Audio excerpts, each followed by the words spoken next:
প্রথমে এরকম একটা বক্স নেবে, ওই যে উপরে ট্রায়াঙ্গেল শেপড যেই লেবেলের মতনটা রয়েছে ওটাকে ভিতরে করে ফোল্ড করতে হবে।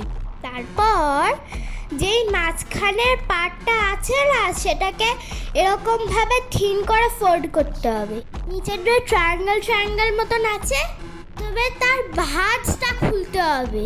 প্রথমে ওই লম্বা লম্বা ভাঁজগুলো, তারপরে ওই যে ওই লম্বা লম্বা ভাঁজের যে লম্বা লম্বা পাশগুলো আছে সেটাকে দুপাশ দিয়ে খুলতে হবে।